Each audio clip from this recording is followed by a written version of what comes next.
During the spring and summer months of 2000, a number of issues were raised about the capabilities of DDS's law enforcement personnel. Members of the legislature asked the Attorney General to examine these issues in a review and make recommendations for improving the quality of police and investigative activities at the state developmental centers and for eliminating the likelihood of real or perceived conflict of interest for state employees in conducting these activities. The methodology we used to conduct our audit included a questionnaire that was completed by 71% of the peace officer staff. And I have to add that a number of the officers were very anxious to talk to us as we made our site visits and had a lot of very valuable information they provided to us. We made site visits at DDS headquarters in each of the 5 largest regional centers. We met with client right advocates, state and local agencies, and media representatives. We conducted more than 75 interviews and we reviewed more than 4,000 pages of documentation. Law enforcement lacked the most basic policies and procedures. It lacked accountability, it lacked performance standards, it lacked proper equipment, and it was divided and in a continual state of turmoil. Evidence was not properly preserved and accounted for. Investigations were not conducted in a timely manner and forwarded to the local DA's office for review. Each center was operated as a fiefdom, isolated from headquarters with its own unique way of doing business. This led to inconsistent practices and the appearance of interference by senior management into the investigative function. Our audit contained a total of 28 specific recommendations.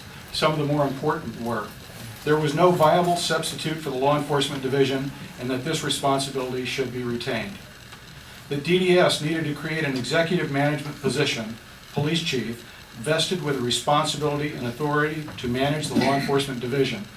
It then needed to recruit and hire a highly qualified and experienced law enforcement professional. The law enforcement unit had to be reorganized to provide a clear chain of command and isolate the investigative function from any real or perceived interference. Policies and procedures had to be written. During our audit, there was a great deal of discussion between Mr. Deshane and myself about the recommendation that DDS retain its investigative function. We never saw this as the ideal solution to the problem. We realized that our recommendations were dependent on the department making substantive changes in its policies and procedures, in its organizational structure, and most importantly, in its willingness to exercise necessary leadership and management control. Did the department take the necessary corrective actions? Many of the recommendations we made in our 2002 report to the Attorney General were never implemented. It took 6 years to complete the first ever written policy on investigating abuse, and as far as I know, the evidence policy is still not written. CHP officers filled the role of chief until 2007. The chiefs who followed included a labor mediator with no law enforcement experience, a security person who was indicted for allegation of frauds and fired from his post, and a veteran firefighter with no law enforcement experience. In 2006, the AG's Civil Rights Division issued a scathing report of DDS and its investigative function. The department has a long history of being unable or unwilling to effectively respond to, investigate, and prosecute allegations of criminal acts against its patients. Now is not the time to conduct yet another audit, nor is it the time to hire yet another consultant. What next? With the benefit of more than 10 years of hindsight, our original recommendation that DDS retain its investigative function was wrong.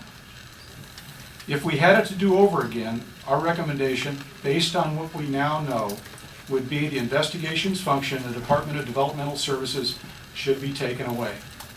The answer to what you do with it next will not be cheap. It will not be easy, it will not be quick, and it will not be without risk. Any model for conducting investigations should include the following at a minimum. Provide overall coordination and control on a statewide basis.